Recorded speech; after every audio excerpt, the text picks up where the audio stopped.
Agneeswaran sir வணக்கம் sir. Tamil Nadu ஒரு பெரிய ஸ்டேட்டு.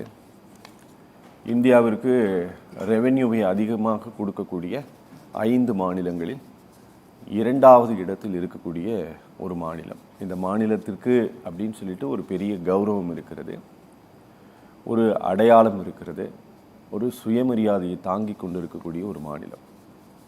ஒரு மாநிலத்தினுடைய முதலமைச்சர் எங்களுக்கு கிட்ட வர வேண்டாம், இப்போ சூழ்நிலை சரியில்லை அப்படின்ட்டு இன்னொரு மாநிலத்தினுடைய முதலமைச்சர் சொல்லி அதை இந்த நாட்டினுடைய மக்கள் தெரிந்து கொள்ள வேண்டிய ஒரு துர்பாக்கிய நிலை இன்னைக்கு இருக்குது.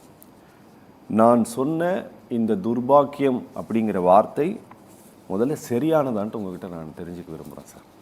என்ன சார் நீங்களே இப்படி கேள்வி கேட்டால் எப்படி? உங்களுக்கு தெரியாததா? அதாவது தமிழ்நாடு இப்போ நீங்கள் இந்த சொன்னதெல்லாம் பெருமைகள், ஆனால் இனிமேலுக்கு நம்ம அடைய போகிறதெல்லாம் சிறுமைகள் தான் அப்படின்றதுக்கு ஒரு முத்தாய்ப்பான ஒரு உதாரணம் தான் டிகே சிவகுமார் நீங்கள் வர வேணாம் அப்படின்னு சொன்னது 1000 விமர்சனங்களை தமிழ்நாடு முதலமைச்சர் மீது கட்சிகளும் மற்றவர்களும் அல்லது அவரை ஆதரிப்பவர்களும் இருக்கிறார்கள், எதிர்ப்பவரும் இருக்கிறார்கள். ஆனால் எங்கள் நாட்டு ஒரு முதலமைச்சரை வரவேணான்னு சொல்லி நீ அவமானப்படுத்திருக்கீங்க பாருங்க. அப்படி அவமானப்படுத்தினதுக்கு பிறகும் தமிழ்நாடு முதலமைச்சர் இன்னும் அமைதியாக இருக்காரு பாருங்க. இது என்னன்னு சொல்றது? அதுக்கு பேர் துர்பாக்கியம் இல்லாமல் என்ன சௌபாக்கியம்னா சொல்ல முடியும்? ஆகவே இது என்ன தெரியுது அப்படின்னா, தமிழ்நாட்டில் இதுக்கு முன்னாடி அதிமுக, திமுக, காங்கிரஸ் இந்த 3 கட்சிகளும் ஆண்டிருக்கு. அப்படி ஆண்டது போது இப்போ இடைப்பட்ட காலகட்டத்தில் இந்த காவிரி நதி நடுவர் மன்ற தீர்ப்பு 2007க்கு பிறகு உச்சநீதிமன்றம் போய் அது ஒழுங்காற்று குழு அமைத்து அதுக்கு பிறகு அது ஒரு தீர்ப்பை சொல்லி அது அரசிதழில் வெளியிட வைத்து அது உமாபாரதி அன்றைய நீர்வளத்துறை அமைச்சர் ஒத்துக்கொண்டு அப்ப இவ்வளவு வேலைகளை செய்தவர்களெல்லாம் தோற்று போனார்கள். ஓகே, எந்த வேலையும் செய்யாதவர் திரைப்படத்திலுடைய பின்பலத்தை காட்டி ஜெயித்திருக்கிறார்.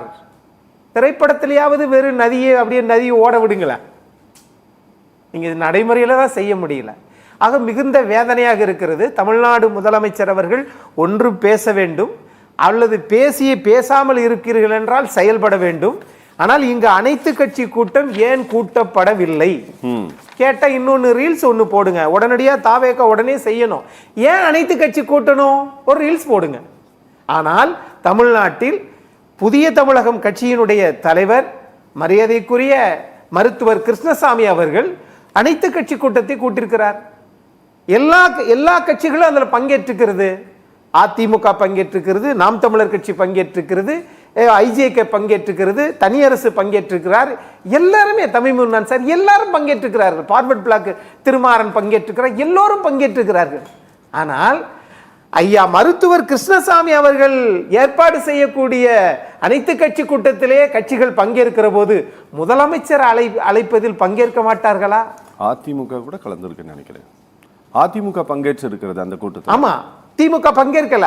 ஆனால் அதிமுக பங்கேற்று OS மணியன் பங்கேற்று பல கருப்பையா ஐயா பங்கேற்கிறார். நான் என்ன கேட்கிறேன்னா, ஒரு கட்சி இந்த நாட்டின் மீது உண்மையான அக்கறையோடு செயல்படுகிற கட்சி செயல்பாட்டுக்கு வரணும் இல்ல?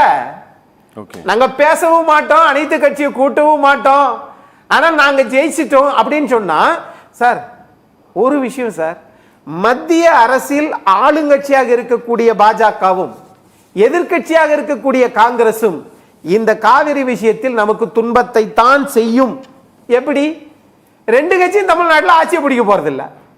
அப்ப காவிரி தண்ணி திறந்து விட்டானா யாருக்கு சாதகமா இருக்கணும்? கர்நாடகாவுக்கு தான் சாதகமா இருக்கிறாங்க. புரியுது. அப்போ இதை எதிர்கொள்ள வேண்டிய அந்த அறிவுத்திறனும் துணிச்சலும் மக்கள் ஓட்டு போட்டாங்க சார். மக்கள் ஓட்டு போட்ட உடனேயே ஏற்கனவே இருக்கிற முதலமைச்சர்களுடைய அறிவெல்லாம் எனக்கு வந்து விட்டது அப்படின்னு நீங்க நினைச்சீங்கன்னு வச்சுக்கோங்களேன், அது செயல்ல காட்டணும்ல. திமுக தலைவர் சொல்லுகிறார், மாண்புமிகு முன்னாள் முதலமைச்சர், ஒன்னு நாங்க அனைத்து கட்சி கூட்டத்தை கூட்டுறோம், அது மாதிரி முன்னாள் முதலமைச்சர் திரு எடப்பாடி பழனிசாமி அவர்கள் சொல்லுகிறார், நான் அனைத்து கட்சி கூட்டத்தை கூட்டுங்கன்றார். நாங்க 2 எதிர்கட்சி சொல்றதையும் செய்ய மாட்டோம் அப்படின்னு சொல்லி ஒரு முதலமைச்சர் அவர்கள் இந்த போக்கு என்பது அவருக்கு ஒன்றும் பிரச்சனை இல்லை, அவருக்கு திரைப்படம் இருக்குது, இந்த ஆட்சியில் இருந்தாலும் இல்லாட்டியாலும் அவர் நடிகர். ஆனால் ஒரு விவசாயியாக இருந்து அவர்கள் பாதிப்பு 846 கிலோமீட்டர் சார், 8 மாவட்டம் சார். இந்த 8 மாவட்டத்திலையும் போய் ஒரு ஏக்கர் விவசாயம் பண்ணியவங்களை பத்தி கேளுங்க, கண்ணீர் கதைகள் வரும். ஆனால் தமிழ்நாட்டில் ஒரு ஜீவாதார பிரச்சனை, இந்த காவிரிக்கு நமக்கு தண்ணி இல்லை அப்படின்னு சொன்னா இடையில கட்டுறாங்க. அது எப்படி சார்? நிறைய மழை பெஞ்சா மட்டும் தண்ணியா உபரி நீரை திறந்து வருது, இல்லாட்டினா நான் தரமாட்டேன்றது. இது என்ன ஒரு சண்டித்தனமான இந்த போக்கு? இதை தட்டி கேட்பதற்கு ஒரு முதலமைச்சர் நமக்கு இல்லையே என்கிற வருத்தம் ஒரு சாமானியனா பார்க்க முடியாதா என்ன? தமிழ்நாட்டில் எல்லா கட்சியும் அனைத்து கட்சியும் கூட்டுங்கன்றாங்க. அல்ல நாங்க அமைதியா தான் இருப்போம் அப்படின்னா, நான் அமைதியா இருப்பதனாலேயே இந்த நாடு என்ன அது சுபிட்சமாயிருமா? யார் உங்களை அமைதியா இருக்க சொல்றா? நீங்க அமைதியாக இருப்பதின் நோக்கம் என்ன? மக்களுக்கு என்ன சொல்ல வர்றீங்க? நீங்க முதல் முறையாக முதலமைச்சராக இருக்கிறீர்கள், அனுபவம் இருக்கா இல்லையா என்பது தேவையில்லை. ஐஏஎஸ் அதிகாரிகள் இருக்காங்க, அனைத்து கட்சிகள் இருக்குது. கர்நாடகா பாருங்க, நாளைக்கு அனைத்து கட்சியை கூட்டுறாங்கல்ல. தமிழ்நாடு முதலமைச்சர் வர வேண்டாம் என்று சொல்லக்கூடிய டி.கே. சிவகுமார் அவர்கள், ஆனா நீங்க அனைத்து கட்சியை கூட்டுறாங்கல்ல. ஆனா அதை விடவா நீங்க உயர்ந்த கட்சி? ஆகையினால இது தமிழ்நாட்டை பாலைவனமாக்குவதில் இந்த மௌனம் செய்ய தயாரா இருக்குமான்னு எனக்கு தெரியல. ஆனா மிக வருத்தத்தோட சொல்றேன், வேதனையாவும் இருக்குது. அவ்வளவுதான்.